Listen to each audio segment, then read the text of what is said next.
Hi guys, I'm Becca Otis from Five Lines Pottery, and I'm located in Van.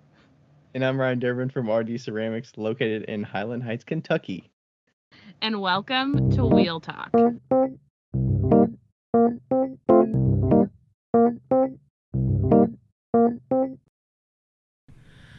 A real fucking short one. An actual short episode? What? A what? What? We're live. We are. You didn't say live. I was confirming. Affirmative. We are Live. Oh. Ryan. We just Becca? spoke yesterday. We did. And we spoke earlier today on the phone.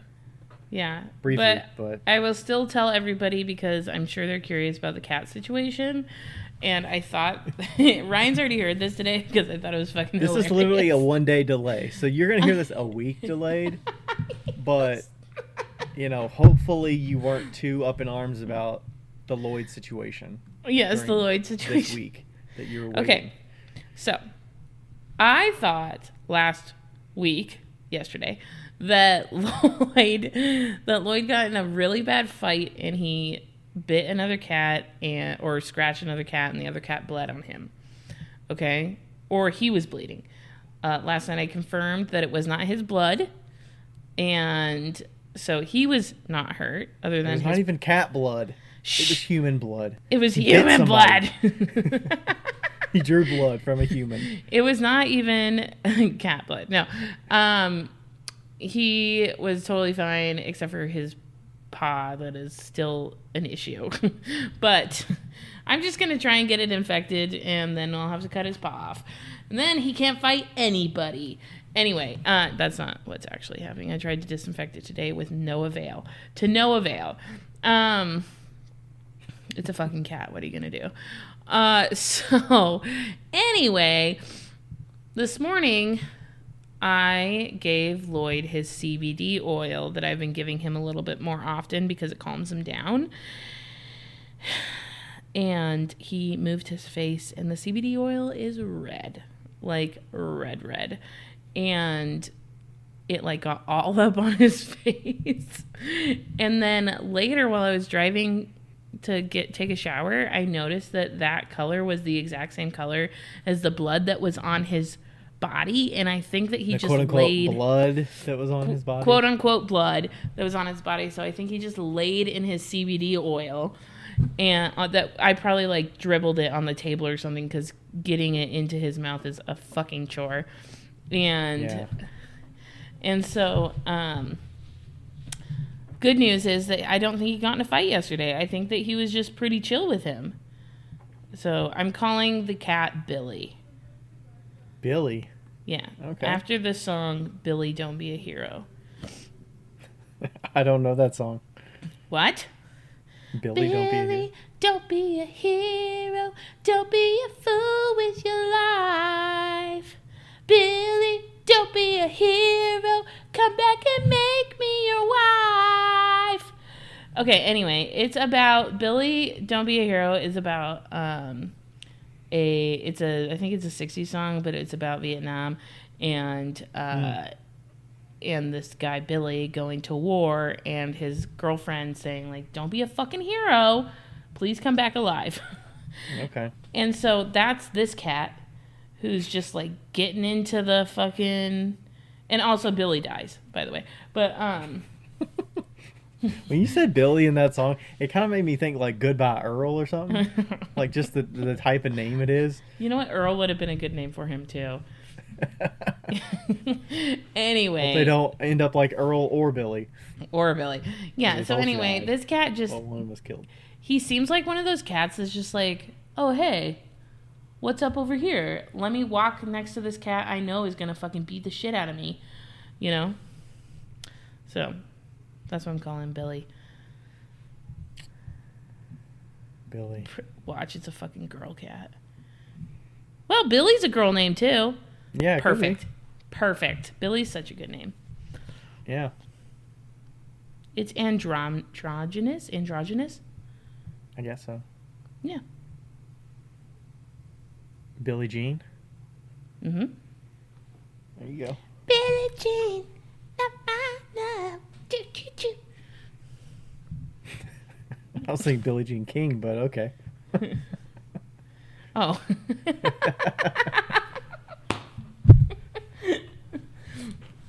Oh, goodness. I'm guessing that Billie Jean is also a female. I think so. And also any Billie Jean from Arkansas. Apparently. Did you have anything else? Any updates besides the cat saga? I found a place to sleep. You've been in the studio at Tilted Kiln. Have you been making anything or working on anything or just kind of getting settled? This is a trick question because you know the answer to that. I made. Well, I figured you're probably helping out. Oh yeah, I was. So. I did. Oh yeah. So the Tilted Kiln, we tore out that, and then today I had some extra time, so I just grabbed. It's really cool. I just like fucking grabbed a bag of clay, and it's like throwing here is so amazing because there's a sink. Wow, like a sink and a faucet and warm water. What? Yeah, what is this? What is this? And, this is a good update. So, I threw 2 pieces today. I'm trying to do some larger vases, and I'm doing them in porcelain. So I used frost. Okay. Is that? Laguna Frost. Laguna Frost, okay. So, throwing vases? Yeah. Why? Why not? I mean, I thought you were staying away from throwing bigger things because of the space it takes up. But I if you am, only but threw 2, I guess. I am, but I'm here, so I might as well just I'm not throwing a ton, and I thought it'd be fun to just try some stuff out. So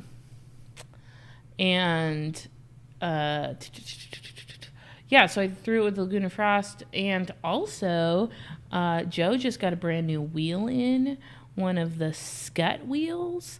And I threw on that, and it's lovely. It's quite nice.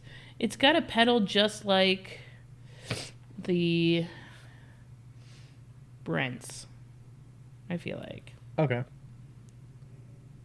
Yeah, it's metal. Yeah, I think I've seen one of those Scuts like that. Does it and have the removable wheel head, and it's got the pan that's like all the way around? There's no and it's like the black and red one. And, thank God. Scott's the only fucking company that understands what good colors are. I guess Shimpo's okay. But still. I like the Shimpo, the white. Yeah, the whiskers and stuff. They could all be blue. You know? It'd be cool if they were, all blue instead of just mostly white. Mm-hmm. You know? I don't know. I mean, they're all going to look pretty messy once you get clay on them and stuff.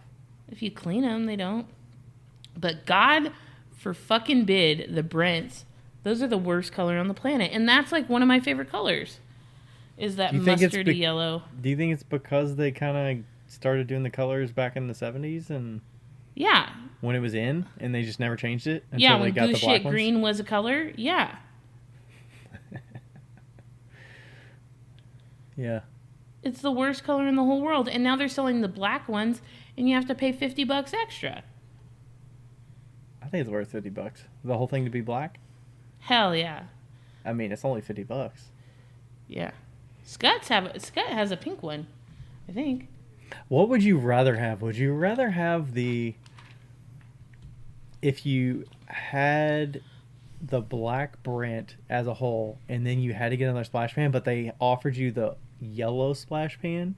Oh, hell yeah. Or would you rather have the yellow Brent with a black splash pan? I'd rather have a black Brent with a yellow splash pan. I think that would look nice. I'd also rather have a better yellow.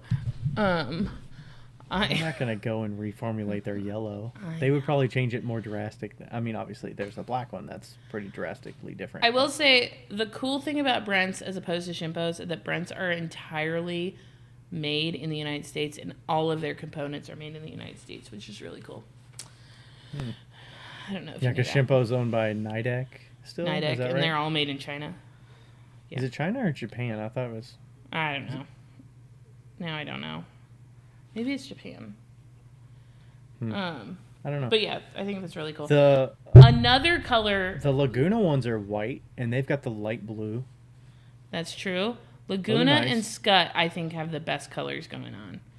And Laguna's not called that. What are they called? it's Or maybe they Laguna. are Laguna, but they're under a different name with a P. I can't remember. The Pacifica? Ooh. A Laguna Pacifica. I think that's the name of it. Yes. That's right.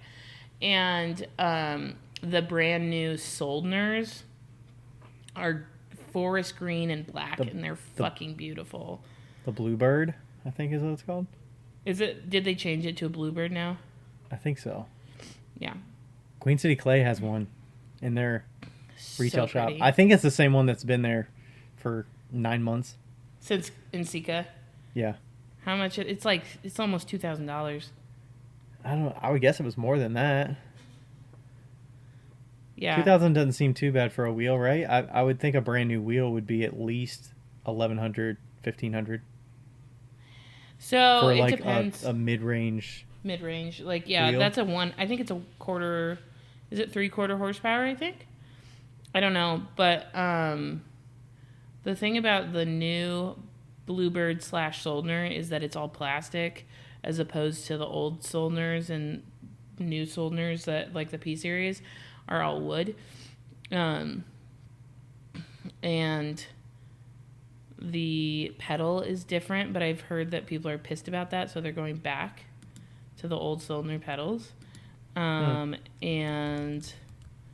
because they have the same, they like put the same pedal as the Clay Boss pedal on it, or like the Speedball pedals, which is fine. I like that pedal, but the Soldner pedal is fucking wild. Soldner And Bluebird S150 Potter's wheel. On Clay Planet, it's $22.50. yeah, that's fucking steep for a wheel. He said, It's the guy said that one half horsepower. Like it's a half. Okay, somebody like. So the guy that used to run Bluebird, was like, I got my P series that's the professional series, blah blah blah. I got the P200 for $1,600, I think, and it was supposed to be a P100, but they didn't have it, so they just upgraded it for free. But that wheel now, I think, is like $2,500. He said that the guy who was running Bluebird beforehand was selling them so cheap that they weren't even making any money on them, basically.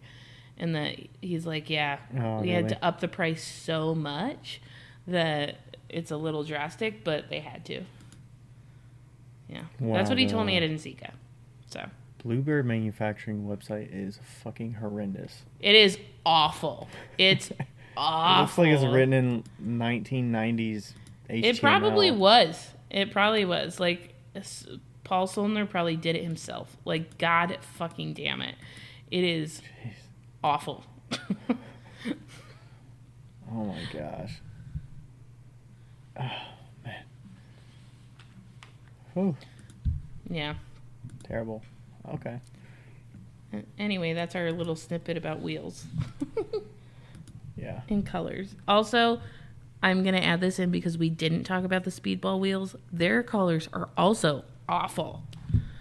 So the Artista is ugly. It is brown and brown. Brown and brown.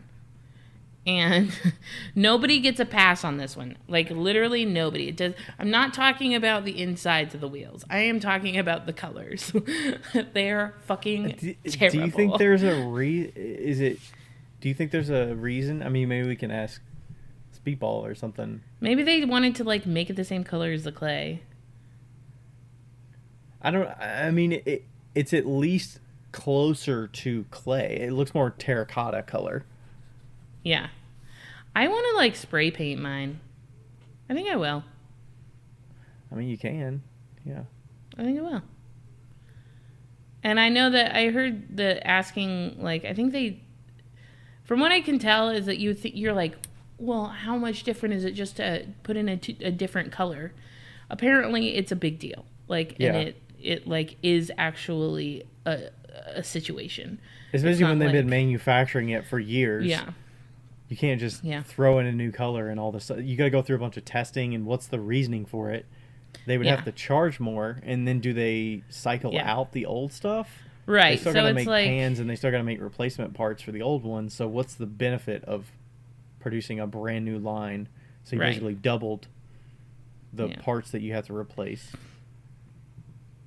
and manufacture. Yep. Yeah. I don't know.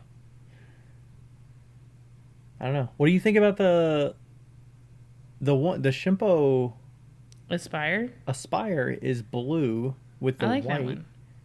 So that one's okay colors, I guess. Yeah. I mean, personally, that color blue, this color blue, Shimpo blue is my least favorite color of all time. But, like, I think almost even before brown. No.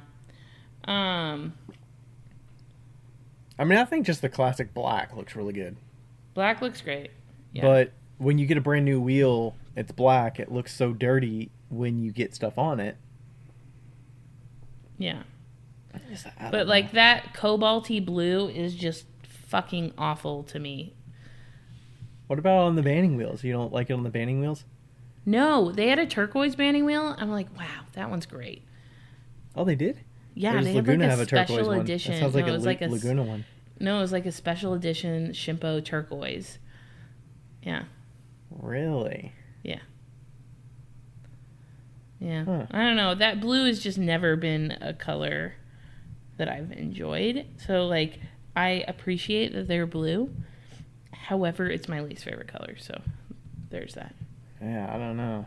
I wonder what colorants they use to dye some of those things. Yeah, like the plastics especially and like stuff. blue, because you would think that like they're using like some sort of cobalt or like phthalate or something like that. But cobalt's expensive and it's also not ethical. So Yeah. for Sad. the most part, super sad. There was some talked about mining, new mine in Iowa or California or something for cobalt. Shut up, really? I think so. I can't remember the name of it, but there was something mentioning it. It was a ceramics related. Oh, I think what I did was I saw it. I think I saw it when Joel Cherico was talking about it, but I can't remember. I don't. It wasn't up to production yet, but I think it was getting underway or something. He was looking into some alternatives to cobalt. We're gonna need some sources. Sources for what the name of that mine is? No, we're gonna need some like confirmation like you gotta- sources. Some what sources? I think that just one person saying like there's a mine somewhere. No, I actually saw the website. There was a Oh, website. okay. Somebody called it out, and somebody was referring to an article of a mine opening up, and it was one of those corporate looking websites. So it was, hey, we got a mine, we do manufacturing, and they were talking about where they're located, and it's all in the U.S. Okay. And then you're like holding your breath. You're like, okay, what's it actually going to cost me if I try to source material from this Yeah. versus elsewhere? And then, you think, okay, are suppliers actually going to have this material or not? Are they going to say, you can have the ethically sourced U.S. version for this price, or you can have the other version for this price? Yeah. What do you want to get? Right. Or they would have to put their foot down and say, we're not going to source this cheaper version, and we're only going to have this other version. That's what Tacoma does. Oh, really? Tacoma Clay Art Center. Yeah, they don't source the non-ethical versions of pretty much anything. They're pretty firm-footed on that. Mm-hmm. I'm curious how this other sourcing of the EPKs and all this other stuff. And that's another reason I want to talk to Link and see if we can get her back on and talk about some of these raw materials and what's going on and how they had to change the glazes and what that means for us as individuals, because it's way easier for us because we're not relying on a huge business of just relying on the consistency of these materials. Like, we can change it up a little bit and our customers will be okay, and I feel like we can flex with what we're producing. But these big manufacturers where you're like, this is what I expect, and you have to supply it for tons of artists and schools and everything. You know who we should talk to? Kevin from Amico. Kevin from Amico? Yes. Oh my god, he's lovely. He's the sales guy from Amico. It would be so cool to talk to him about like the ins and outs of like running that business because Amico's not just a clay supplier. They do rub and buff, and they also do a lot of other stuff. And Rub and buff? Yeah, your wife's used it on it's the bronzer stuff that she did on the drawer handles by the bar. Amico Downstairs. makes stuff like that? Yeah, Amico makes rub and buff, yeah. Oh, I didn't know that. Yeah.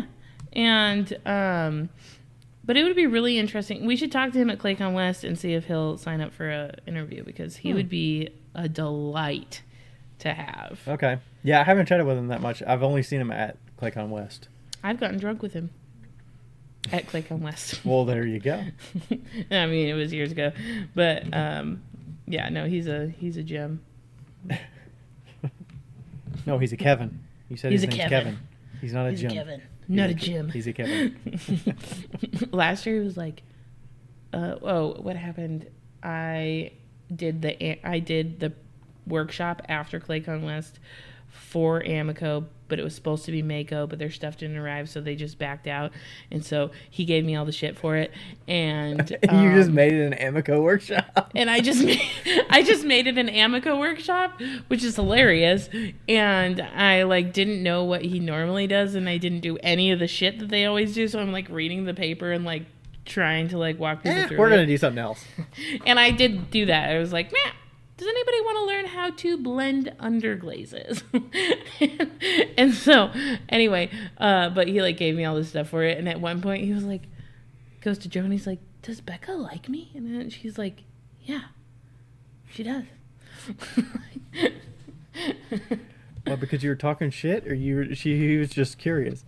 I think that I probably was when he was telling me all the information, I was probably trying to focus on what he was saying. So, so I probably I got to remember this and regurgitate it to a group of people that are expecting me to be an expert in this, and I've literally never used this product maybe once or twice. Yeah, because it was not just the underglazes; it was their regular glazes. So, but yeah, it was fun. And you're like, let me refer you to Kevin. Kevin, can you please answer this person's question? Classic. Classic, right. Kevin. Do we want to do I have a listener question. You had a what would you do if. Which one do you want to do first? Let's do the what would you do if. Ryan doesn't know my what would you do if. We're bringing this back from the grave. I don't know the last time we've done this.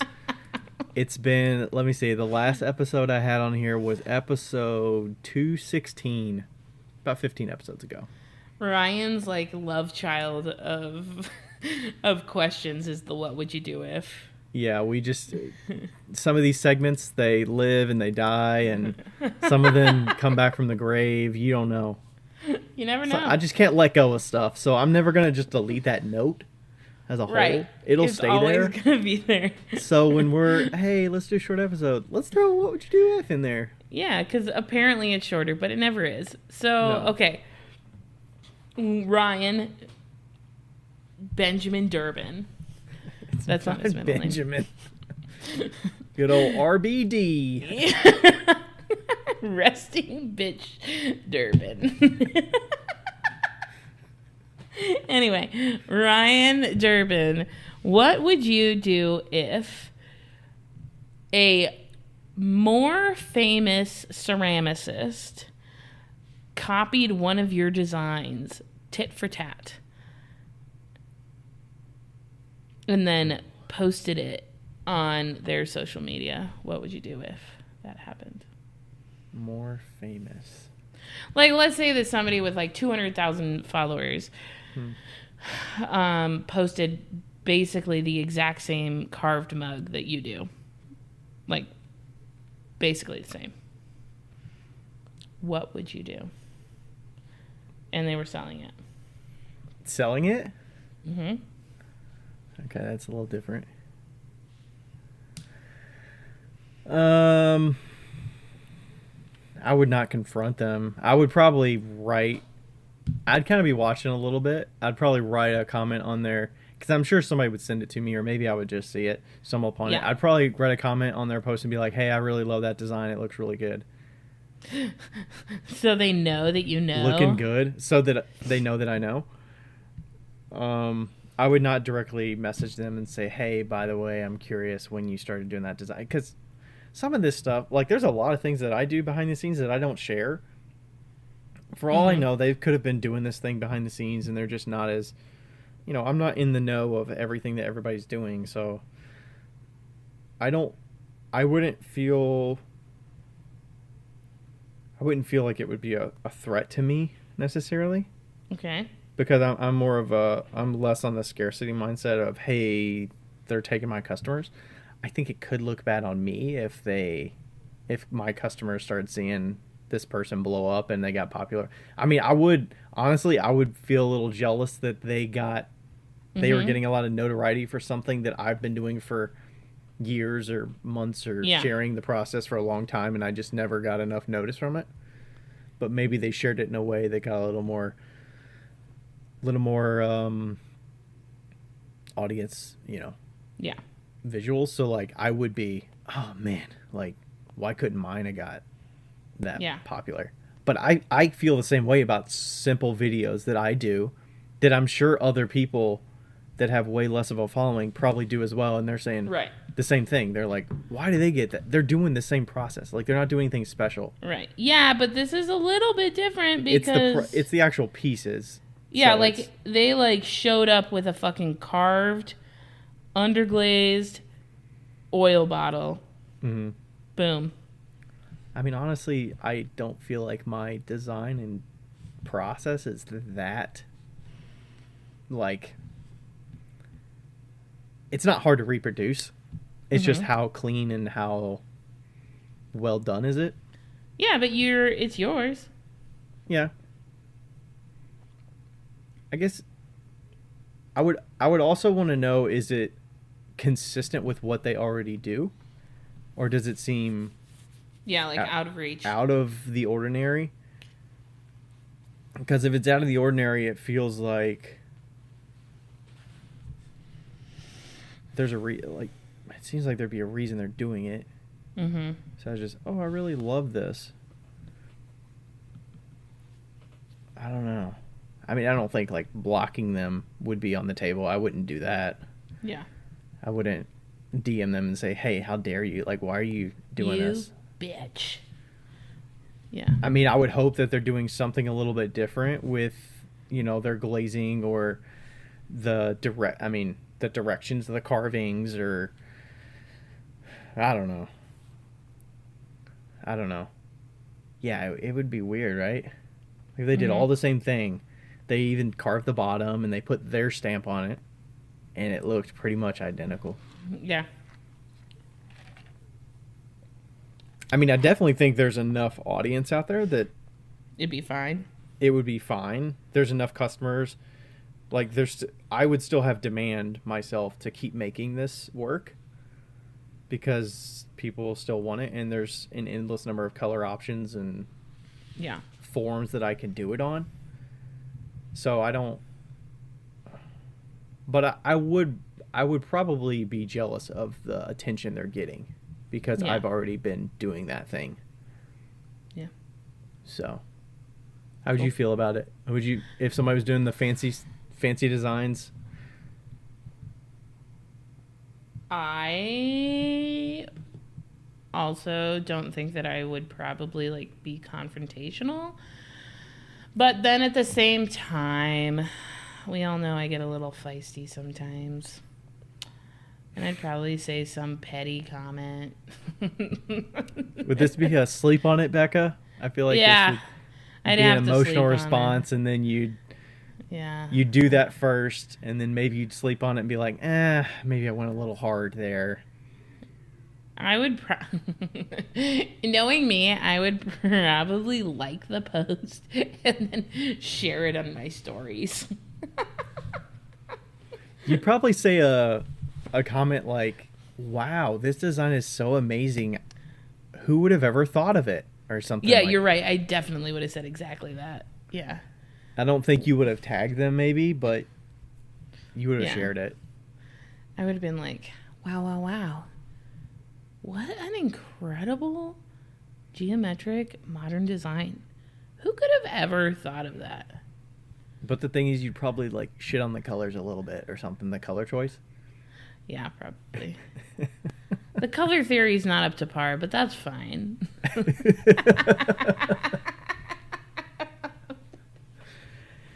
See, that's part of it when you get people that I don't want to say copy because it kind of provides intent that they intended to do that directly, because I can't get in people's brains of what drove them to do a certain thing. So I don't want to say that. In this instant, it would be intent.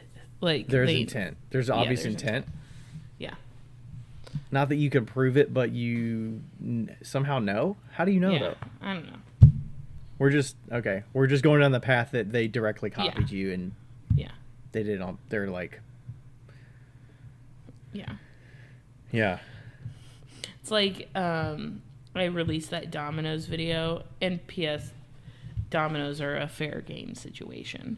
Like, it's not like, somebody makes Domino's, like, whoa. Don't own Domino's. Becca Otis does not own Domino's, but I released those Domino's, and somebody asked, God, what did they ask? They said, oh, Do wow. you mind if I make some Domino's? They're like, what size are these, and how did you make them, or something like that? No. I'm not going to say. I was like, they're Domino sized. Go buy some Domino's. They're Google it, they're the same size as Domino's. And then I was very vague on the next part, Yeah. I kind of feel that way sometimes when people are, oh my gosh, what glaze is that? And they don't even ask. Hey, would you mind sharing what combo that is? Yeah. Because then I feel like that happened on my semi-recent post with the mugs. I don't want the audio. Where somebody was talking about please share your glazes with a clapping. Oh, and I'm my like, God, no. Really? I said floating blue and cappuccino. That's all I said. I'm assuming most people that ask those questions are expecting commercial glazes. They don't expect. Yeah. And then somebody else, cone 6, the blue is perfect. Recipe? Question mark? And I mean, like, as somebody who has given plenty of recipes out to the world, there's like a correct way to ask, and there is not a correct way to ask. Yeah. Recipe question mark is not the right way to ask. Not the right way to ask. And like the one with the cone 6 recipe question mark, I said, message me and I'll send you the recipe. No message. Did not message me. So the least I can do is put it on them to make that initial reach out. Even though, I could go to their thing and I can message them and find the recipe and send it and say, hey, by the way, I saw you like this. That's not your fucking job. If they really want it, they can come up and craft a nice message to ask me for the recipe. Yeah. Yepity yeppers. So. Okay, what is your listener question? My question is from Kevin's Ceramics, and it reads, what product or what system do you use to package and ship your pottery? I believe I heard Amy Brumman's episode where both Amy and Ryan mentioned they use the Ranpak system. I've been looking for a good packaging system, and I was wondering where you purchased it. Thanks, Kevin. Cool. All right. I do use the Ranpak. The specific one I use is Ranpak Giami Wrap Pack EX. How much is that? I think right now, because they go up a little bit each year, I think it was close to $100. Dude, you need to get sponsored by them. What the fuck, bro? And you get 750 yards of it. Or hold on, 750. It's not yards. 750 feet. Okay. In a roll. So I'm trying to think how long this lasts me. I would say I probably use, I want to say 2 rolls a year. Okay. Maybe a little bit more. Maybe I use 3 rolls a year. But I know you I also use bubble wrap. Not bubble wrap. Not bubble wrap. Peanuts. But yeah, I use the biodegradable starch peanuts. And And then I also use the corrugated cardboard. Mm-hmm. So the corrugated cardboard for things like bowls and I think that's pretty much it. Yeah. Usually the bowls, because they're just, I would waste so much of the wrap pack stuff. The wrap pack, for anybody that doesn't, it's the stuff that waffles. So it's got the brown paper, and it's also got the thin kind of tissue paper with it, so you kind of wrap them together, and then the brown paper like waffles as you stretch it. Mm-hmm. So it I provides some use nice padding. good old Rolo paper. Is it like thick, almost not cardstock quite, but is it like the brown paper, craft paper? It's not as thick as yours. Not as thick as yours. I think it's 40. Okay. Not like the one back here. This one's actually textured. This is the one that's like, it's called indented. Yeah, craft. that one's gnarly. No, I used like the 40 weight so that's brown paper. Thin. Yeah, I think it's like $30. And peanuts. And finally my supplier in Indy got biodegradable peanuts. And yeah, so I use the paper and the peanuts. And what I like to do with the paper, if you want to go the cheap route, my route's the cheap route. Clearly Ryan's is a little bit more expensive. But if you want to use the paper, what I found that works really well is like I'll wrap the cup twice and I'll leave like a little bit out of it so that when you put it into the box it stays put. But also leave it out of it. Do you mean like I don't not folding the paper in as you go? Right. Kind of thing? I don't wrap the paper in as I go. I kind of leave it out. So it's like if I'm wrapping, maybe let's say I was wrapping a ball that was 2 by 2 by 2, the paper would end up being like 3 inches probably, and then probably like 4 inches wide. Okay. And so that way, if you're putting it into like a 4-inch box, you can put it in diagonally and it kind of stays put. And I also take the paper, and when I pull like a long strip of paper and I wad it up into almost like a rope and I fold it in half. And that's a good way to kind of like take up space. So you use the paper as void fill sometimes when it's a lot of void fill instead of the packing. Or I peanuts. run out of peanuts, yeah. Okay. I think the paper's a good option if it's thick enough to fill that gap, because the paper's not going to move. It's not going to expand, contract. It's not. Yeah. We are always can really collapse a lot. So we, as in me and Ryan and I, whatever, are always going to be more of a paper versus air option, because air moves in up and down versus in altitude. So. But, there's always places that you can get recycled materials if you are looking for that too.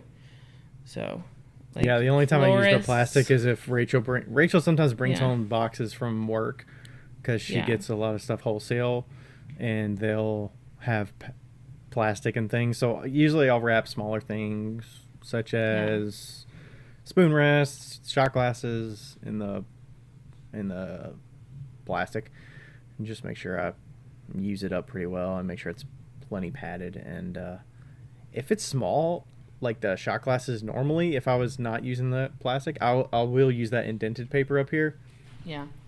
It's just got a little more volume, and it's pretty thick, kind of like typical craft paper, but it's kind of waffly on it. I feel like it's almost twice as thick as typical craft. Okay. Yeah, I feel like it's almost construction paper thick. It's kind of like what you would get at Lowe's to, I think, you use it to like cover countertops or windows or something. So, it's pretty good. So we didn't talk about where we get them from, but I get the Rand Pack from Eco Enclose now. I compare prices to a couple of places. There was a different place obviously you can get it on like Amazon or something like that. But there was a place called fastpack.net, Fastpack Packaging. I've got the Rand Pack from there before. I mean, all of these places, it's all the same thing you're getting. It's just they probably wholesale it from the big company, and then they're reselling it to you. So their prices fluctuate slightly. But you can get it from Fastpack. You can get it from Eco Enclose. Eco Enclosed is generally more of a environmentally friendly company, so they have a lot of options that are recyclable or biodegradable and all that kind of thing. So I get the indented paper from them too. Yeah. Corrugated cardboard, and the peanuts, I get those from the local supplier here in Cincinnati. It's A and M Shipping Supplies, and I think you've got some. I get my shipping boxes from them too, mostly just I because get my they do shipping boxes. free drop Yeah, off. I get my shipping boxes locally at Cash and Carry. Well, in Indiana. Yeah. I don't know if there's. Do you go? Here. I mean, the biggest thing is I don't want to pay to have things like that shipped. I know it takes up a lot of space. It's expensive. So it gets pretty costly. The Rampack, getting that from Eco Enclosed, and the other thing, I want to say I probably spent $70 in shipping, because I mean those things are just super dense, and you're getting 3 boxes, and they gotta, they normally come FedEx ground or UPS ground, and I get it, it's not cheap because each of those boxes is probably 25-30 pounds, so it's gonna cost money. But with the boxes and the packing peanuts, I get those locally, and if you have a local option or willing to drive, those peanuts take up a lot of space, so it's probably kind of cost prohibitive if you have to go pick things up. Yeah. But it's like, yeah, we used to get them from Uline, but you used to be able to go down to the factory and pick them up, and then they changed the way that they like do stuff now. You mean when you were in Washington, they had a factory? Yeah, when I was in Washington, they have a factory down near Puyallup, and there wasn't a place locally that had boxes and stuff. Mm-hmm. And so we used to like go down there and get them, but then they changed their stuff so you had to ship them, and there's like no other options down there locally. And then when I moved to Indiana, I was like so happy to have somebody local, and there's actually 2 places that are local, which is really cool. So yeah. Did they actually drop them off to you, or did you have to go pick them up? I pick them up. It's right downtown, like it's literally on my way to work. So nice. That's good. It's so easy, and they're like closed Saturday, Sunday. It's like a party store. It's fucking great. There's like 12 guys that work there, and all of them just like stand around and just wait for you to, like. Yeah, I mean, I would imagine you don't really have to sell your stuff that much. You're just kind of waiting for people to find you, and it's just a warehouse. There's just shit stacked. It's up like in a one of warehouse. those. Yeah, it's like one of those places where like everybody that owns a restaurant buys all of their like little tiny like sauce cups there. So like everybody that comes in there, like, oh hey Tony, how you doing? Like everybody knows. It's like the fucking Cheers of paper places. Like it sounds like a slightly Dunder Mifflin-ish. Yes. Yeah. No, it's great. It's always like a good vibe when you go in, and they have like Mardi Gras beads and everything like that they sell. Nice. Yeah, I've never had to go in and pick it up because they always have offered the free delivery. I think with $75 order, they might have changed it to $100 order, but the peanuts themselves cost, I think, $18 a bag. So I can get over, I think it's 75 is the limit. So I think I can get over 75 pretty easily. So I just kind of, get what I need, get slightly over. So it's free delivery. They just drop it in my driveway and onward. So nice. Yeah, very nice.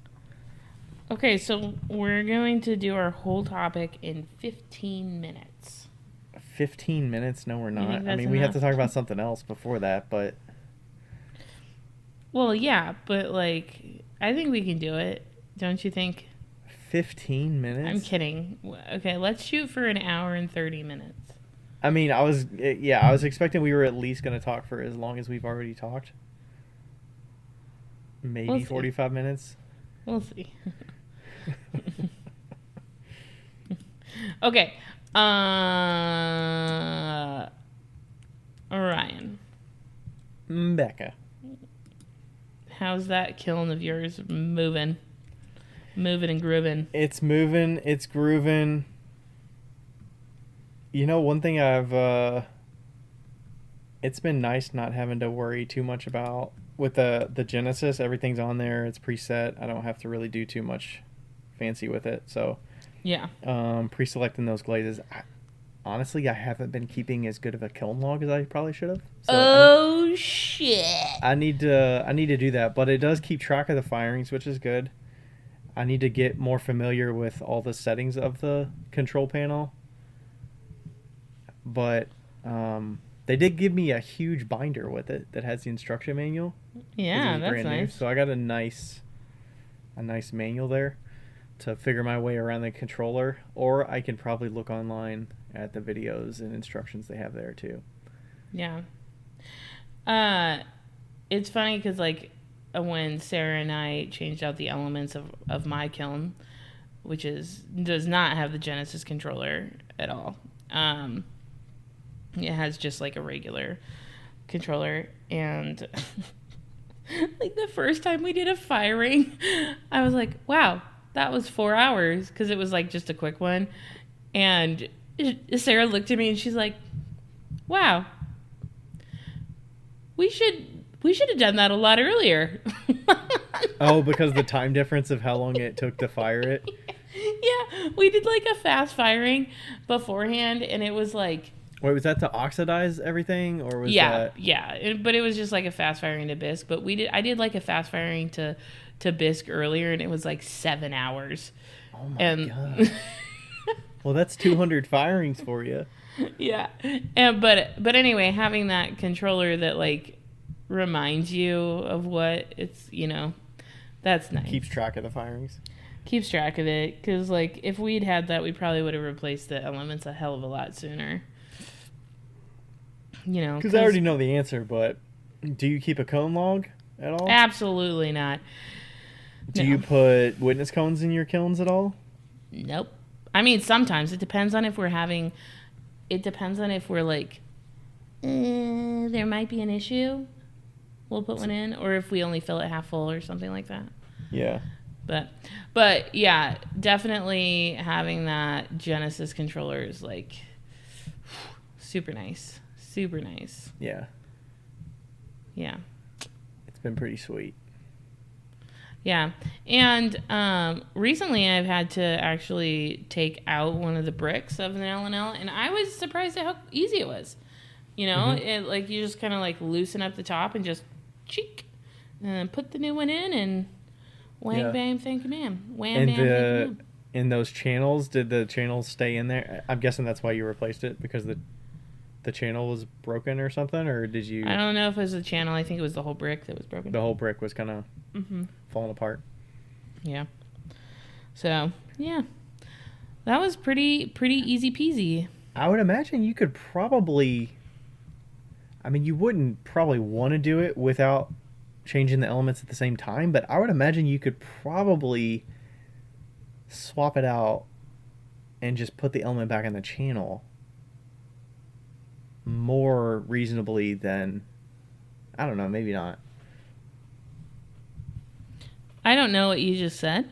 I'm talking about, like, would you change the brick out? Obviously, you'd want to do it ideally when you're changing elements, but could you do that without changing the element and just... Oh, yeah, that's what we did. Taking it out of the channel, swapping the brick out, and then putting it back in the channel. Yeah, that's what I did. It was easy. Oh, okay. Because most of the other ones, they're kind of settled into the crevice, and it's... Yeah, that would have been an absolute no with my cone art kiln. Like, there is no fucking way I could have changed out one of the bricks without changing out the entire elements. Yeah. Nope, not a chance. They were too tight in there. No thank you. Mm-hmm. So that is definitely nice. Sweet. Did you have to look that up to figure out how to... I mean, obviously you just loosen the band, but make sure you put it in the right direction and stuff. I didn't. But the ladies that I was doing it with, they recently tried to take the lid off, and they tried to, like, take the lid lifter off. Mm-hmm. And I was like, bro... They have a whole fucking website for this, and you just forgot to look it up? Yeah. Come on. Those are always kind of tricky. They got the two bars, and you got the strong hinges, and you're like, Yeah. These things are pretty taut, and I don't want to mess something up here. Yeah. So anyway, yeah, it would have been very advantageous if they had looked it up on the LNL website, but they did not. And one of them almost cut their arm off. So there you go. Yeah. Don't get your arm cut off. You'll shoot your eye out. Where would you go for those lovely informational packets? A place called hotkilns.com. Hotkilns.com. You'll shoot your eye out, kid. Oh, lovely. Okay, what is our I think you need to explain the topic. Oh, yeah. You came up with it. I did come up with it. I was thinking about it today. And as you've probably heard last week, I'm doing a workshop online this week. But then I was thinking about, like... Well, you're doing the workshop in a few weeks from now. Or a couple weeks from now. Well, yeah, that's true. So I'm still doing a workshop. I'm doing a workshop on January 10th. And it's online. And it's not really work. It's like a class. You know, like it's a workshop. It's a one-time workshop for an hour. Yeah, it's a one-time workshop. And I was thinking about it today, and I was thinking about the workshops that I've been to and like ClayCon West and that kind of stuff. And how I know that there's a lot of people that maybe don't live in the vicinity of like accessible workshops, and what I would want out of a workshop and what I've gotten out of workshops, and like why I chose to do them versus, and you know, what I got out of them that I would be like, yeah, you should definitely do this workshop because of this, you know? And so I thought it would be fun to talk about the workshops that we've done and why we like them and what we felt was the value that we got out of them. Because I think that that's another thing, like when you're looking for a workshop, you're like, okay, what do I want to spend my money on? Like, what's going to be the best bang for my buck, essentially? So, yeah, that's what we're going to talk about. And just to be clear, I don't do a ton of workshops, like go to a ton of workshops, but I did do a very significant workshop, the Danny Meisinger workshop, so I have that under my belt to talk about, and that was a very influential workshop in my life. So, yeah, and that was fairly recent. That was probably about a year ago, right? Yeah. Something like that. Year and a half. Okay, that's not too recent, but in the lifespan of you doing pottery, that's pretty recent. The most workshop. It was right before, it was a lot of what influenced the fancy cups, and it was definitely a lot what influenced the shape of the fancy cups. So. Oh, really? Yeah. Okay. Yeah. Yeah, so the best workshop that I've attended, I would probably say was the Kevin Kowalski one with the soda, the soda kiln building. And I wouldn't say that that's as common of a workshop that people would attend, because of just the intensity of how much time we were spending together working through building the kiln, glazing pots, firing the kiln, collaborating throughout. Like, we were basically together for 3 to 4 days straight. Right. So you're not usually going to get that intense of a workshop. And I don't know if your Danny Meisinger was similar to that. It was. It was? Okay. It was like, I think it was Friday, Saturday, Sunday. Mm-hmm. And it was like 8 a.m. to 6 p.m. Okay, yeah, so that's pretty intense. Yeah. I mean, it was pretty intense. I would say not as intense as yours, but... And we were actually making stuff, too, and using our own work and firing our own work. I don't know if you were doing that or if you were pretty much just watching. No, we were making. You were making. Okay, that's yeah. Good. Yeah. Yeah, so it was pretty intensive. I've done that. I've done a couple where it's been at NKU, which is local to me, where we've had a visiting artist Usually the Clay Alliance has hosted it, which is the Clay Guild I'm a part of here in Cincinnati. And we've had Jason Burnett for that, which he's a artist. I think he's in Montana now. He's been back and forth from Montana to North Carolina and Louisville and stuff. But he did a lot of screen printing and surface decoration on pots. So he also used, underglaze transfers and things like that. So it was a lot of decoration and surface heavy kind of things before you get to the glazing portion. And then Jen Allen, which was more, I don't think I attended the whole thing, but it was more surface decoration on throne work, altering, and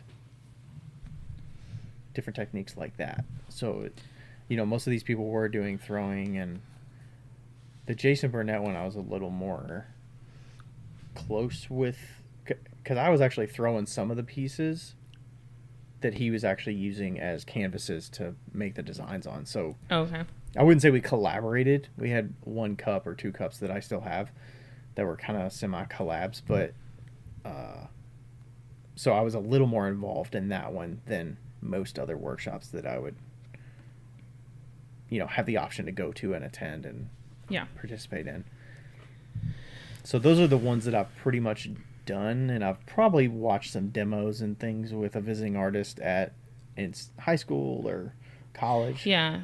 And then we've done ClayCon West, and I feel like ClayCon West is different than NCECA in the sense that it is like it's ongoing. Way longer form. Yeah, ongoing through the whole weekend. There's like the main presenters, and they go for like 3 hours at a time.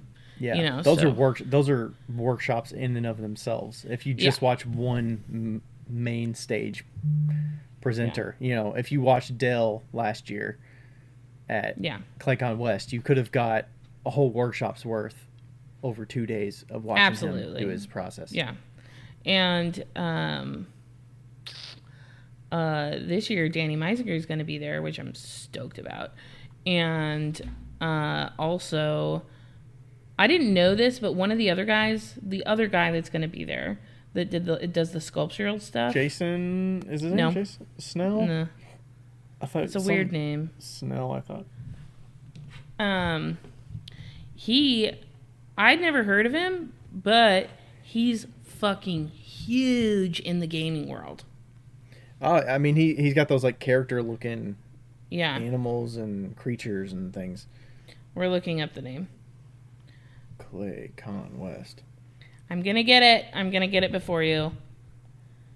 Maybe my internet's not the best. Jordu. Boom. Got it. Jordu Schnell. Shell. Jordu Shell. He looks like the nicest human.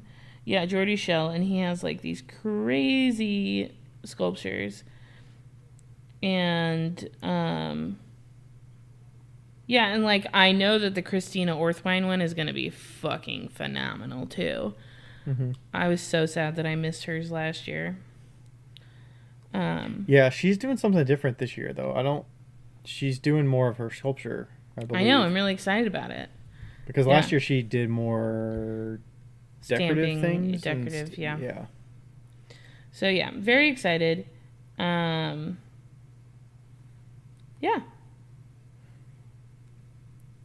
Yeah, so ClayCon West is in each of those presentations. If it's not a main stage one, it's still an hour and a half. So you're still learning a technique. It's like a mini workshop, for sure. And so that's kind of what makes it different than NCECA, which a lot of the people I'm sure a fair amount of people that listen to us have been to NCECA, and if you haven't, that's totally fine. NCECA does have those main stage kind of demos as well that are longer form. Probably similar to NCECA, but it's probably a little more formal and a little more buttoned up. Yeah. Yeah. Because there's so much programming going on that it's hard to have. Yeah. Okay, so what do you like? Oh, whoops. If you're going to like sign up for a workshop, what are you looking for in a workshop? Obviously, there's got to be some portion of what they're doing that has an interest to something I would like to incorporate. I don't think I necessarily would do it just because I'm awestruck by some part of their process that I'm like, I know nothing about slip casting, so I'm going to go to this Peter Pincus workshop that is super high level advanced slip casting, so I can maybe potentially dip my toe in slip casting someday. I would want something that helps me kind of level up or work on something adjacent to the skills that I already have. Something that I can see myself easily incorporating, or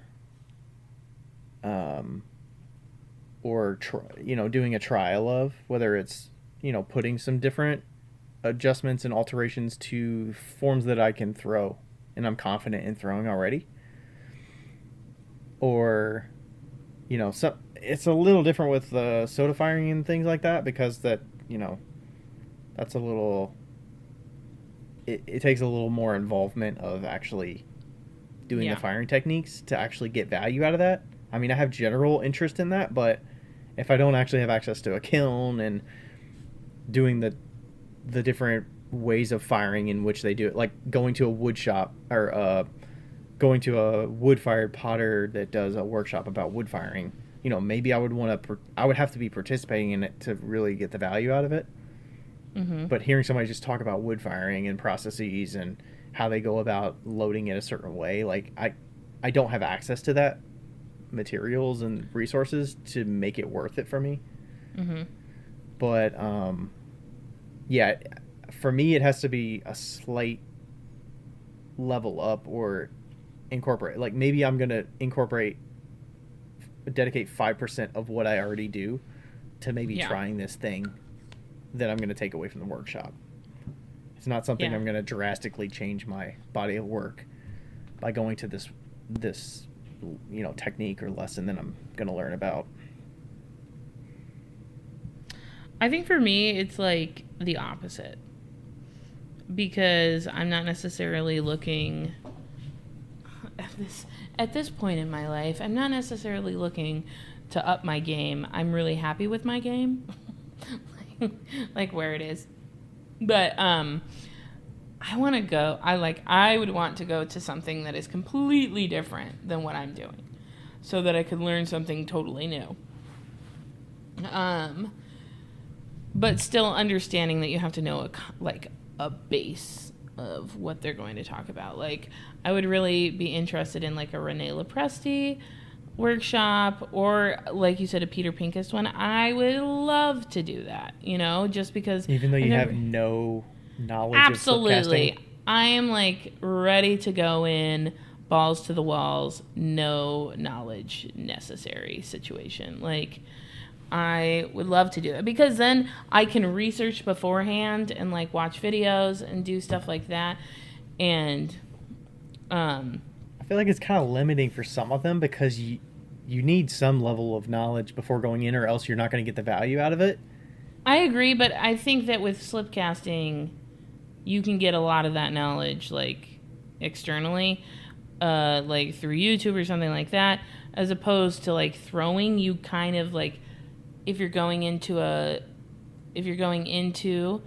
workshop with throwing, and you want to like level up your throwing, but you're at a beginner level and you're going to a Danny Meisiger workshop, in that case you're not getting anything out of it, right? But if I have no experience in slip casting, I understand you can learn that stuff from YouTube, but there are intricacies to any process like that. No, that I you agree. need experience, and you need to have some level of actually doing the work than saying, I can figure the basics on YouTube, but I'm going to Peter Pincus to see. I agree, but I would still go. Yeah. And I would honestly be fine with being a fucking fly on the wall and not doing anything and just watching, because I am a visual learner.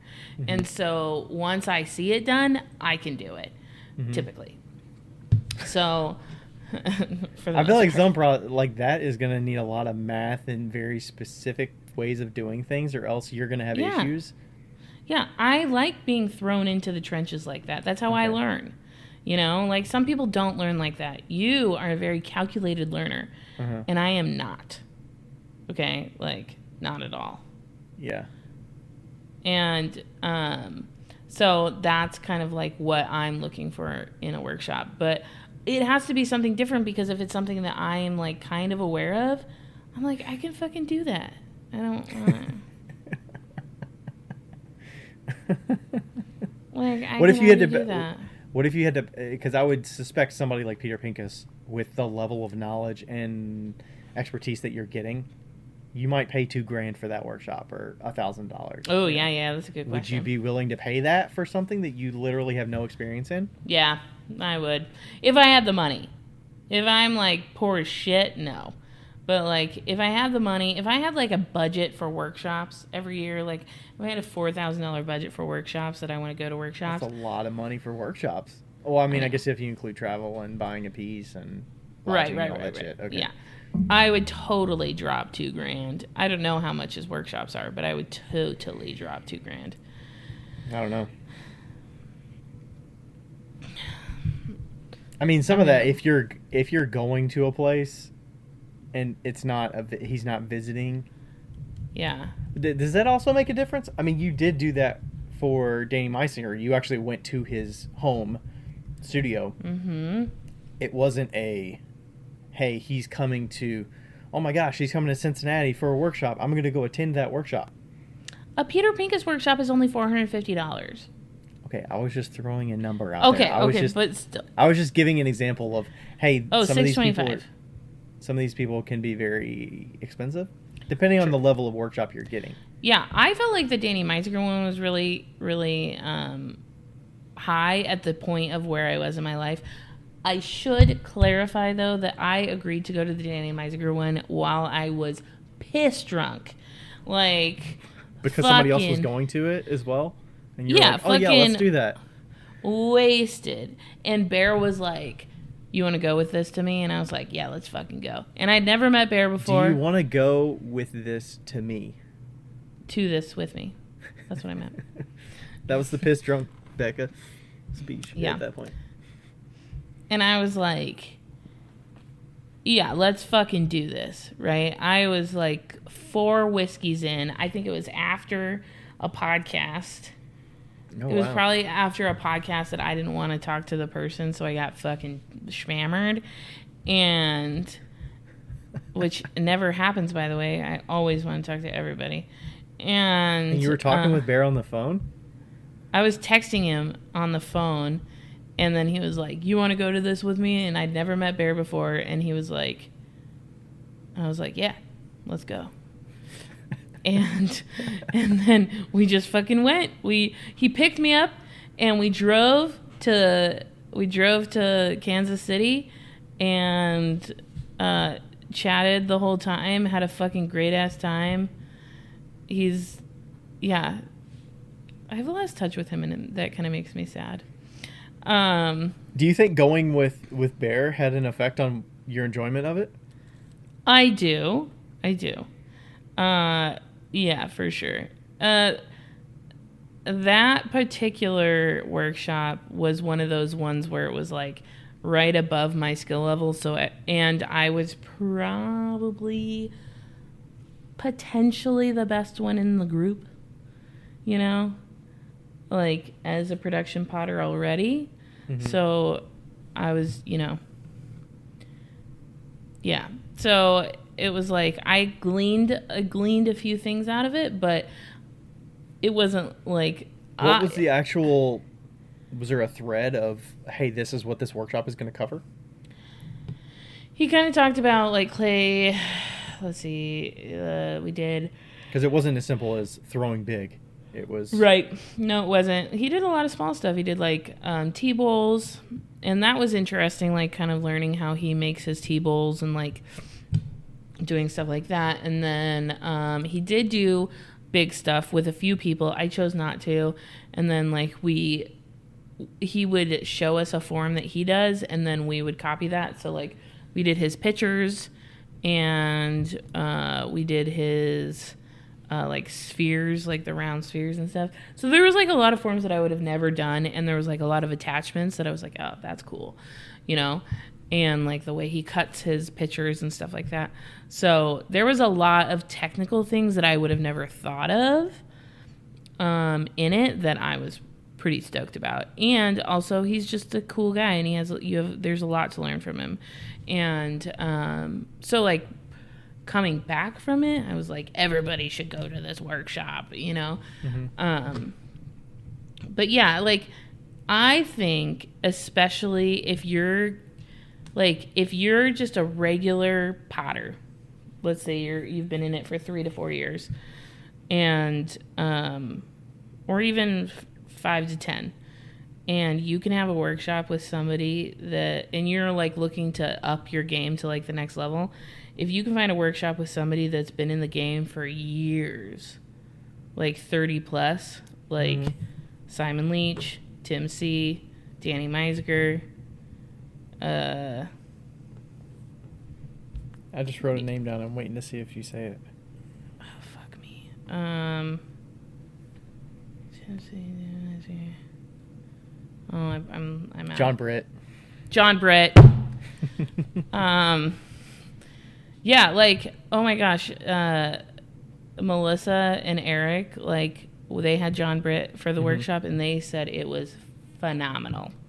Yeah. Just phenomenal. And like, yeah, if you can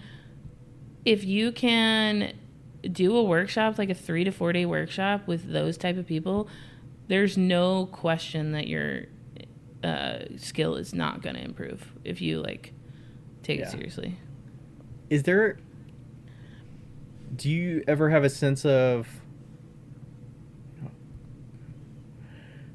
how much does imposter syndrome factor into whether you're going to decide to do a workshop or not? Because I think a lot of people probably have that feeling of, I want to do the workshop, but I don't want people to know that I don't know certain things, or I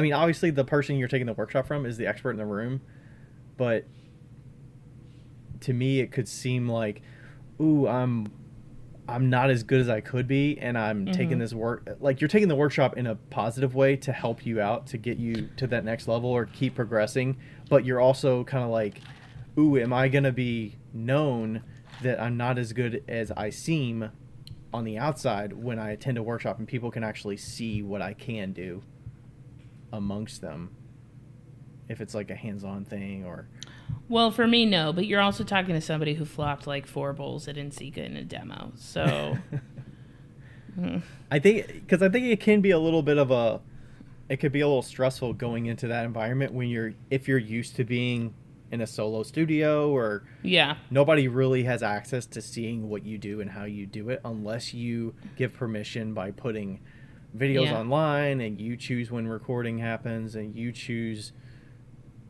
you know, what you decide to show or not show. Or I definitely think that, I mean,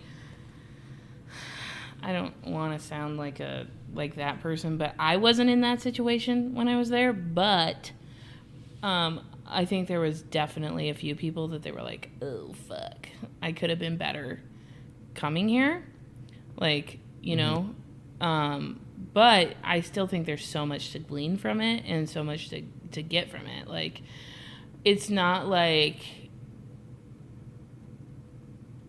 I think there was 8 people maybe in that situation, and everybody was at different levels, like everyone. And I don't think that there was anything to be nervous or, you know, embarrassed about. Because that's why you're going to a workshop, to learn. Yeah. I think maybe if it's hands-on and you're expected to do a certain thing, like, hey, let's throw this thing, and then we're going to alter it from here. Yeah. So it should be something that you know how to do, for instance. Yeah. And know how to do really skilled. But maybe in your own studio, you might take 3 or 4 minutes to throw it, and a lot of people around you can throw it in a minute or a minute and a half. Right. Or it takes you like way longer. Ooh. Well, I think that has a lot to do with the workshop person too. Like, you know, and also the people in the workshop. So like there was a few times that I saw somebody struggling, and maybe Danny didn't see it, and I just kind of like secretly like walked over to somebody and was like, hey, do this. You know, like, Mm-hmm. just put your hand here. Yeah, you're trying not to let them fall behind, but you also don't want them to have that moment of raising their hand kind of in fear of, not fear, but and like, in embarrassment of, hey, I'm really struggling here. But I also think that it's, like, that is, especially if you are going to do a workshop, that's something that you need to be aware of and be as helpful as you can. It might be one of those situations where if they, like, let's say Danny was doing one of his, like, super tall pitchers and somebody just could not throw a cylinder that tall. It just could not happen. Then the workshop goes, here, you can alter mine. Because you know what? Even if you can't throw it, you can alter it. Mm-hmm. You know? Nobody in that room has altered it the way that he has. You know? And some of it, you can probably shrink it down and do it at a smaller scale, and you can alter it similarly, and it doesn't have to be the scale at which it is. Yeah, so I think that's kind of like a workshop. It depends on who the workshop person is, but to be able to be like, here, take mine, you know? Mm-hmm. It's kind of like how I used to throw the pieces for my first class of trimming. To be trimmed, Yeah, just so that they could have something that was good, and then they could work on their shitty pieces, because everybody always has shitty pieces right away, you know? Yeah. Yeah. There is something about a workshop when you know that you don't have to take the pieces home. You're not attached to them because... Yeah. You know, it's new clay that you haven't tried before. You're not going to worry about, oh, I got to figure out how to decorate this and finish it. Right. Like, you're typically, or you're strictly in experiment mode. Yeah. You know, the expectations shouldn't be so high to perform and make sure you're doing it efficiently, and also, you know, being very thoughtful in every single thing you're doing. There's got to be some room for play. It's a good place to fail. Such a great place to fail. Yeah. I brought home probably 3 things, I think. And then we bisqued them at Gravesco. And one of the cups, my friend was like, I want that cup. So I gave it to her, and we glazed it yellow. And she still has it at her house. And it's my favorite cup to drink out of. Nice. But, yeah. Yeah, I mean, I don't know if there was a point to what we were talking about, but I do think that information was good, what we said. One other thing for me with doing the workshop, I want to feel like I have access to ask them anything. That's a good, Because I've, in one way, like, I've paid for the time, so I should have access to talk to them. In ways that are beneficial for the group, but also so I can ask them about things that are not always just technique focused. Like, obviously, I could get into, like, interview mode and ask them about their business, or, like, how they're doing with a certain, like, how they incorporated selling this, or how do they determine, like, pricing the thing, but not taking so off topic, but also having the freedom to ask them something that maybe I wouldn't want to ask them through a DM or an email or something, because I actually have access to them in the moment. Right. So I'm not nervous to ask questions. It's like little things too. It's like, who are your favorite artists? Like, who are the people that you look up to, you know? Mm-hmm. Like, those stupid little things that are just so interesting. Yeah. Because sometimes if it's I guess it depends on if it's demo only or hands-on. But if it's demo only, usually it's just a group of you sitting around watching the person do the thing. Yeah. And it's kind of slow and quiet. Yeah. Because they don't have to talk about every little thing that they're doing. It could just be, hey, I'm going to do this now. And then they're throwing the form. So you just kind of fill the void with asking a question that could be good conversation for me, as well as interesting to learn about them more for the group. Yeah, like, I remember when we were at the Danny one, we had a really good conversation about Patreon and, like, how he started that and, like, kind of what he's doing with that. And, yeah, it was cool to, like, hear his perspective on it. Yeah. And some of those you almost don't want to, as the presenter, you don't want to okay, now I'm going to talk about Patreon because Yeah. but if it's asked and it's prompted, then you know that there's general interest from at least somebody, and then you can go into that. And then if there's back and forth, you can kind of go with it. It doesn't feel like you're proclaiming, here is my talk about Patreon at this point, or Yeah. because some of those, I don't know if you've went to any of the slide talks that people have with their workshops, but they do the like slides of their work and their evolution of the work. Oh, and, yeah. it's so formal and Like I the guess keynote speakers. it's very art heavy, like capital A art feeling, where they're philosophical about what they're doing and why they're doing it, or what they did in the past, and the projects they did or bodies of work, and those just feel so boring to me usually. And I'm like, can I just like ask you about your business, or like how you through a certain thing, or how you actually go about selling and making a living of doing this? Or like, do you actually make money? Like, yeah, or are the workshops the way that you actually make money, but you don't make a lot of money from your pots themselves? How do you deal with selling to the public when, maybe other potters are your main demographic? How do you actually make that marketable? Because I can see a lot of artists that do the workshop circuit, they make a lot of money that way, and then they sell to the people that attend the workshops because that's who their audience is in the moment. They don't really have time to go do the shows or online and all that. Yeah. So if they don't make enough work and the demand is there, then they don't really have to sell to that public outside of that group.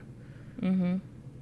So I'm curious, like, how do you think about that? How would you sell this to the public that may not know about all this process that goes into it? Yeah. How would you justify the price? Would you have to justify the price? How would you kind of market it to them?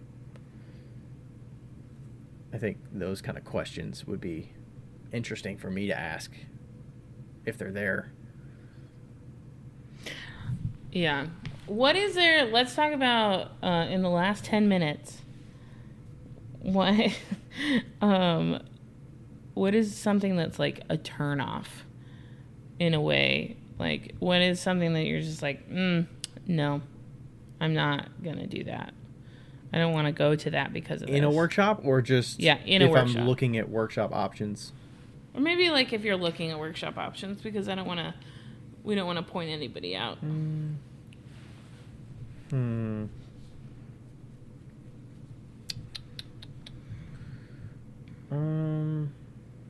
thing, it's hard to answer that because I don't actually seek out workshops. Yeah.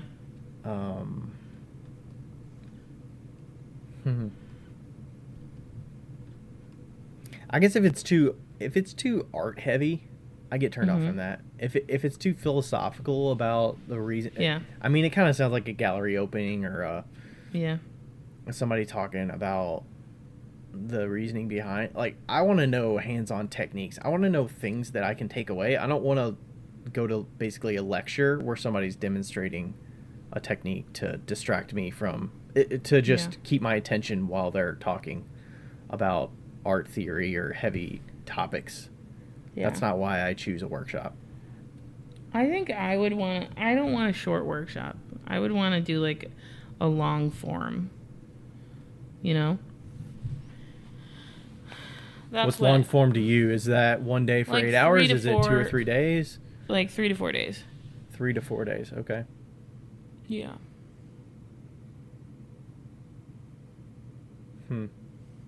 There's probably limited options for 3 to 4 days. There's not a ton of them out there like that, right? Yeah. I would suspect most of them are 4 hours, 8 hours, 2 days of 6 hours. Yeah, I mean, I feel like 2 days is good. I don't want to do like a 1 day, 4 hours. Like, that seems. Is it a waste of time to you, or if the price is okay, it's just not. I can see that being not enough time to get you out of your routine. Yeah. Like you just piece it into your existing routine, and you're also not going to drive somewhere a decent distance to attend something for 4 hours and then come back. Yeah, it's not enough time for your brain to like get out of what you normally think of, to like really start thinking of random different things that you wouldn't normally do, I think a lot. you do need your time for your brain to get out of out of routine. work. Yeah. The things in the back of your mind. You're not thinking, okay, let me focus on this for 4 hours, and then I got to get back home, and I got to do this, and I got to do this week. It's like, okay, I actually can shut off a little bit. I can get there maybe the day before, the night before, eat some dinner, relax. Yeah. And then I'm like, okay, now I'm ready for the workshop the next day. Like, I kind of want to be in vacation mode. Yeah. Is that more for the I mean, it pretty much sounds like it, but that's a mental, it's the mental state that you're trying to get into.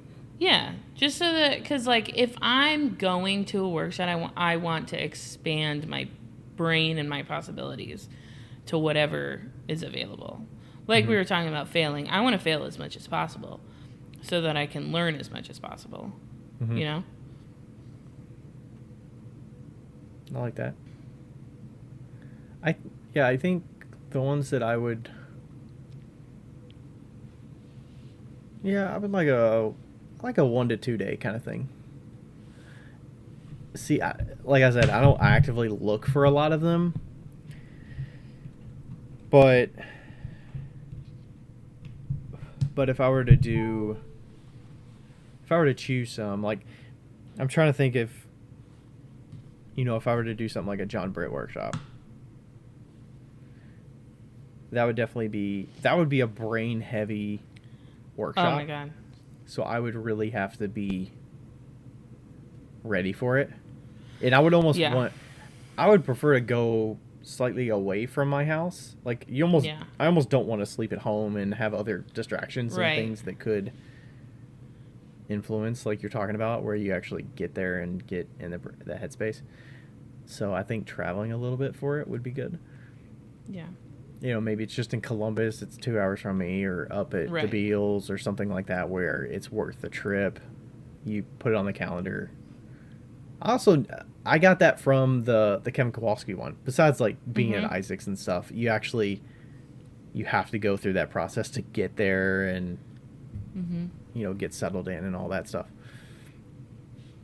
But I think, and if you're traveling there, I feel like 2 day minimum would be what I would expect. Yeah. Do you think how would you feel? Let's say you are somebody that uses commercial glazes and you're saying, hey, I want to start mixing my own glazes. Would going to a John Britt workshop, do you think that would be beneficial? Yes. Or is that something that you would prefer to do after you've at least known how to mix a recipe, and not know the recipe, but maybe you can actually go about making a glaze yourself from dry materials? Or would you need that as a base level and get a lot more value going to John Britt, where it's going to be fairly technical? From what I understand, I think that the John Britt one is fine if you haven't done it before. Okay. Yeah. Yeah, because and also, like, I think that once you've done one, once you've mixed one glaze, you're good to go. If you understand that it's like making bread, then you're fine. You know, it's the not... process of making the glaze is not the important part. It's understanding the materials that go into it, and that's probably what you're going to learn from John that's Britt. what you're learning. Yeah. Yeah. Or something like a ceramics materials workshop. I don't know what's involved in that, but they get super technical, and I know you're spending $1,000+ on that. I think it's thousands of dollars on that workshop, and I think it's all virtual, and I think it's a multi-week. It's basically like a curriculum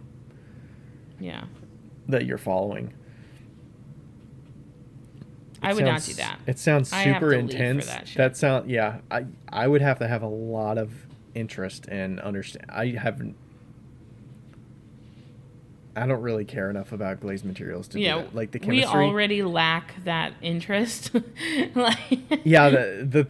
the John Britt thing seems like, just his personality seems like it would be a fun atmosphere. Fun, yeah. And relatable. I think for something like I don't know if I would feel the same way if a ceramics materials workshop was in person. Because if it's virtual, it feels more like homework to me. It feels like an online class. You have to show up weekly, and fuck that shit. It feels like you have homework, and I'm like, I don't really want to go back to college here to take, like, I don't want to take a college Yeah. ceramics chemistry class, but I mean, if you have interest, I'm sure you could get a lot of value and a lot of knowledge out of it, and understand, like, if you're in the glaze chemistry side of things. Yeah. Like, I can see the value, but I don't see the investment for my interests for something like that. For sure. For sure, for sure. But Yeah. so are there people that you would want to do a workshop with?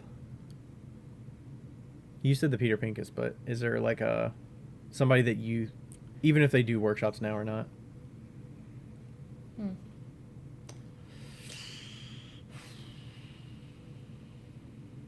It'd be cool to do one with like Mutabango or Mutabang or however you need to say his name. Moon, yeah.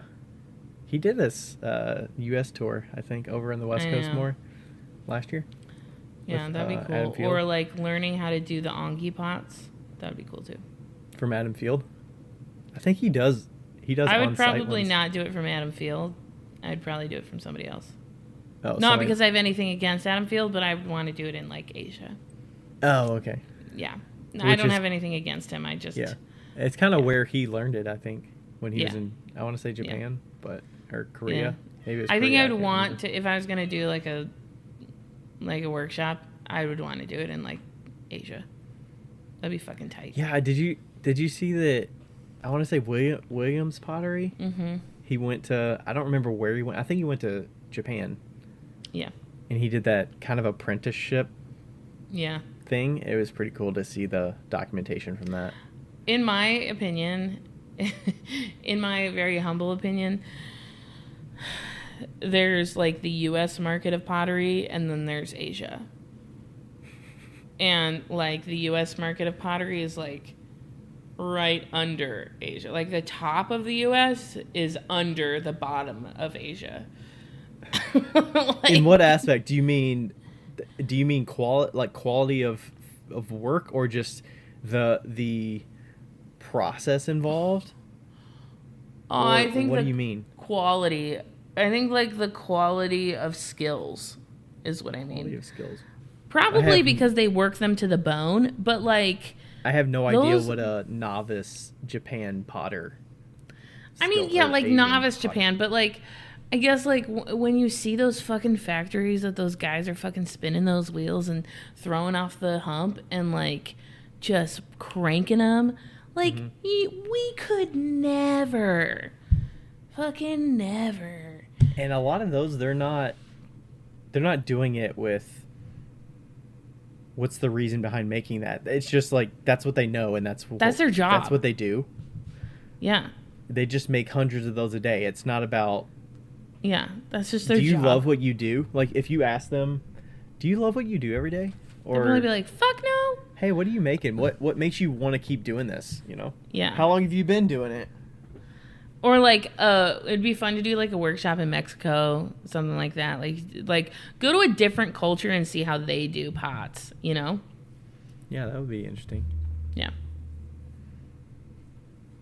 And then, like, if you didn't even know the language, you were just watching. Yeah. Oh, I fucking love that. Wow. Yeah, I think seeing, I want to say, I think his name is William. Showing the process of what was involved. Like, they had to go dig the clay. They had to refine the clay, filter it out.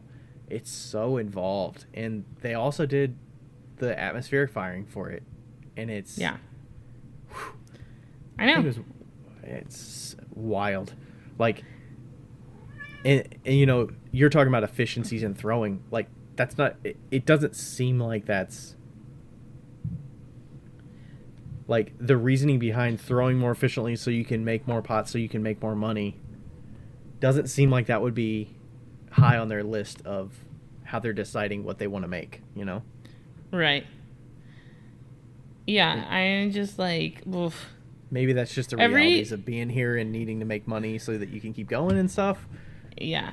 Every time I see one of those fucking kids or guys that's, like, throwing off the hump and, like, putting them in a circle around him, I'm like, we are nothing. like it's and also it reinforces the fact that pottery is such a privilege to do here. Like it is, it's like yeah, we don't have to do it at all. It's totally a choice. we don't have it's a to luxury. fucking do it. Yeah, that's what I was looking for. A complete luxury. Yeah. It's a total luxury. And those motherfuckers are just fucking grinding. They're probably getting a penny a pot and not making any money, and it's their fucking job, and they just have to be good at it. And and they probably enjoy it to a level, but they're not going to I'm sure they do. They're not going to complain about their their work environment or their boss, or I don't know. Right. But it's just every time I see that, I'm like, God, we are so fucking lucky. Yeah. And it takes the whole group to make it work, right? Yeah. There's somebody that just moves them to the next step. Literally. And maybe that person is such a skill and master in just throwing, and that's all they do. Have you seen those fucking people that have the guys that are carrying 5 boards and they're just hauling them on their shoulders? Yeah. God fucking damn it! I saw something where they were throwing them into in stacks and into the, I don't know if it was out of the kiln or into the kiln or I don't know, but it's just freaking wild. Whew. Yeah, it's nuts. And there's probably a lot of just that's what they do. That's what they have to do. That's what they do. That's what they do. You're not.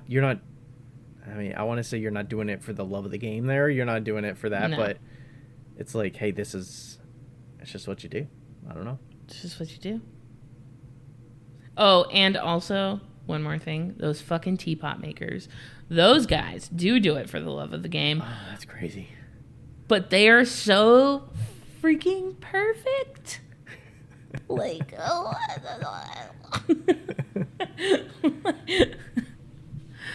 Yeah. I wonder if some of them, if you ask them, hey, can you throw me so-and-so, and ask them to throw something different or make something different, would they? If they could. Or would they? That is good. Are they just so narrow focused on what they're doing that it's not really a thought in their mind of, right, this is what I would do. This is what I would do to adjust to make that work, or is it just right? Do they know so many times? Do they know how to throw a foot tall cylinder if they're throwing these tiny little bowls all the time, or do they just know how to throw a bowl? Mm-hmm. Yeah. Interesting. Wild. Ooh. Love that. Okay, we should end on a high note. Almost made it to 1:30. A little bit over. Almost. Yep. All right. Sweet. Thanks, guys. All right. Thanks, everybody, for joining. If you'd like, join one of our workshops. Becca's got the one on January 10th, Throwing Efficiencies with Zipporah. I have one January 25th with Zipporah. It is selling at in-person shows. And then I have one on April 10th that is throwing oil bottles. Yeah. So Cool. Those should be fun. Sweet. All right. Bye, guys. Thanks, everybody, for listening. Bye. Mm-hmm. Bye. Hey, everybody. Thanks for listening to another episode of Wheel Talk. This podcast is made possible through the contributions of all of our listeners who always ask us great questions, leave us reviews, and contact with us through social media. Thanks to all the fellow makers as well who take time to be interviewed and share about their lives and businesses. And thank you to Ashley from Boldover Ceramics and Lindy from Lindy Garner Ceramics for their assistance on the Wheel Talk Podcast Instagram. You are invaluable. Thank you to everybody.